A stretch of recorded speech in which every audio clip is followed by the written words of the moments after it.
क्या आपके पीरियड्स बार बार लेट हो रहे हैं? हर महीने कैलेंडर देखना, उम्मीद करना और फिर वही चिंता, इस बार क्यों नहीं आए? डॉक्टर कहते हैं हार्मोनल इम्बैलेंस, रिपोर्ट कहती है पीसीओडी, दवाई मिल जाती है। लेकिन क्या कभी आपने खुद से पूछा, आखिर मेरा शरीर मुझसे क्या कहना चाहता है? जब पूरी प्रकृति अपनी लय में चल रही है, अमावस्या और पूर्णिमा कभी अपनी तारीख नहीं भूलते, समंदर की लहरें किनारा नहीं भूलती, तो फिर आपके शरीर की पवित्र लय क्यों भटक गई? क्या ये सिर्फ हार्मोन की बात है या फिर तनाव, दबे हुए भाव, भागती हुई जिंदगी और खुद को सबसे आखिर में रखने की आदत? आज हम किसी दवाई की बात नहीं करेंगे।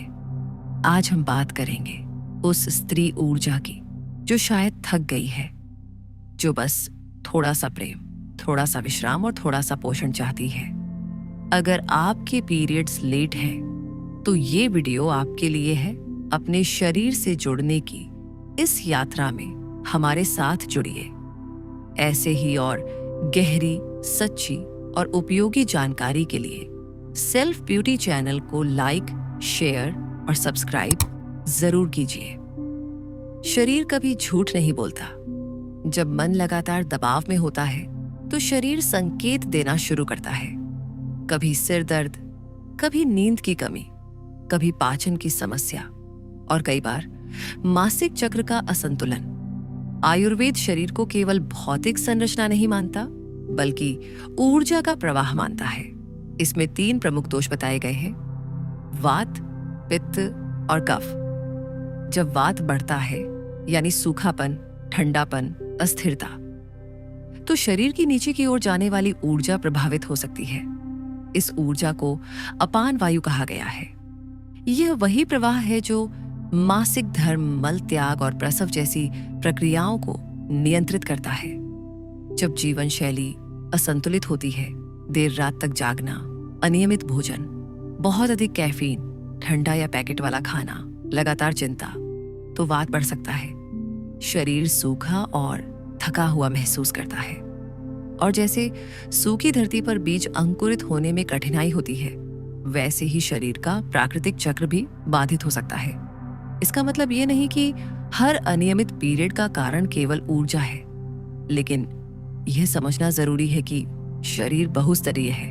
हार्मोन, भावनाएं, भोजन, नींद, विचार सब एक दूसरे से जुड़े हैं। सबसे पहले जरूरी है अपने शरीर के साथ युद्ध बंद करना। बहुत सी महिलाएं अपने पीरियड को बोझ समझती हैं। दर्द हो तो चिढ़, देरी हो तो डर, ज्यादा हो तो घबराहट। लेकिन क्या हमने कभी इसे सम्मान से देखा? यह हर महीने शरीर की सफाई और नवीनीकरण की प्रक्रिया है। अब बात करें व्यावहारिक कदमों की। रात को सोने से पहले कुछ मिनट अपने लिए निकालना एक साधारण पर शक्तिशाली शुरुआत हो सकती है। हल्का गुनगुना तिल का तेल या अरंडी का तेल लेकर नाभि के आसपास हल्की गोलाकार मालिश करें। पेट के निचले हिस्से पर भी बहुत कोमल स्पर्श से तेल लगाया जा सकता है। यह केवल शारीरिक क्रिया नहीं, बल्कि अपने शरीर से जुड़ने का अभ्यास है। पैरों के तलवों की मालिश, जिसे पाद अभ्यंग कहा जाता है, तंत्रिका तंत्र को शांत करने में सहायक मानी जाती है। दिन भर का तनाव अक्सर हमारे पैरों में जमा हो जाता है। सोने से पहले 5 से 10 मिनट की मालिश नींद को गहरा बना सकती है। जब नींद सुधरती है, तो हार्मोनल संतुलन पर सकारात्मक प्रभाव पड़ सकता है। आहार की बात करें तो गर्म, ताजा और घर का बना भोजन प्राथमिकता होना चाहिए। अत्यधिक ठंडे पेय, फ्रिज का बासी खाना, बहुत ज्यादा चीनी और प्रोसेस्ड स्नैक्स शरीर की अग्नि को कमजोर कर सकते हैं। तिल, गुड़, हरी सब्जियां, दालें, सूप, हल्दी, जीरा, सौंफ जैसे मसाले पाचन में सहायक होते हैं। गुड़ आयरन का स्रोत हो सकता है, जो रक्त की कमी से जूझ रही महिलाओं के लिए उपयोगी है। तिल में कैल्शियम और अच्छे वसा होते हैं, जो शरीर को स्निग्धता देते हैं, लेकिन मात्रा संतुलित होनी चाहिए। तनाव प्रबंधन अत्यंत आवश्यक है।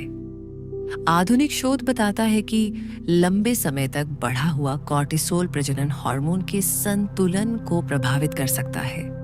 इसलिए गहरी श्वास, प्राणायाम, ध्यान, हल्का योग ये केवल आध्यात्मिक अभ्यास नहीं बल्कि वैज्ञानिक रूप से समर्थित विश्राम तकनीकें हैं। सूरज की हल्की रोशनी में सुबह टहलना, जमीन पर नंगे पैर कुछ मिनट चलना, प्रकृति के बीच समय बिताना, ये सरल आदतें भी तंत्रिका तंत्र को संतुलित कर सकती हैं।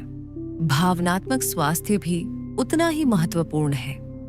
कई महिलाएं अपने भीतर गुस्सा, निराशा या दुख दबाकर रखती हैं। रोना कमजोरी नहीं है, भावनाओं को स्वीकार करना उपचार का हिस्सा है। अपनी दिनचर्या में चक्र जागरूकता लाना भी उपयोगी है। मासिक चक्र के अलग अलग चरणों में ऊर्जा अलग होती है।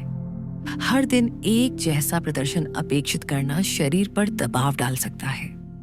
और सबसे महत्वपूर्ण, आवश्यकता हो तो चिकित्सकीय सलाह अवश्य लें। यदि 3 महीने से अधिक समय तक पीरियड न आए, अत्यधिक दर्द हो या अत्यधिक रक्तस्राव हो तो डॉक्टर से मिलना जरूरी है। प्राकृतिक उपाय सहयोगी हो सकते हैं, लेकिन चिकित्सा की अनदेखी नहीं करनी चाहिए। यह यात्रा आत्मकरुणा की है। खुद को दोष देने से कुछ नहीं बदलता। छोटे कदम, नियमितता और धैर्य यही कुंजी है। आपका शरीर एक बुद्धिमान प्रणाली है। उसे सुरक्षा, पोषण और प्रेम चाहिए। जब आप खुद को प्राथमिकता देना शुरू करती हैं, तो धीरे धीरे संतुलन लौट सकता है। मेरी प्रिय बहनों, खुद को महत्व दीजिए। अपने शरीर की सुनिए, उसकी जरूरतों को समझिए और उसे स्नेह दीजिए। यदि इन शब्दों ने आपके मन को छुआ है तो नीचे कमेंट में लिखें, मेरा शरीर मेरा सम्मान है, या आई ऑनर माई बॉडी। और कमेंट में एक छोटा सा हार्ट जरूर भेजें, ताकि हम सब मिलकर एक सकारात्मक ऊर्जा बना सके। आपके अनुभव और विचार भी हमारे लिए मूल्यवान हैं। उन्हें साझा करना न भूलें। मिलते हैं नेक्स्ट वीडियो में। तब तक अपना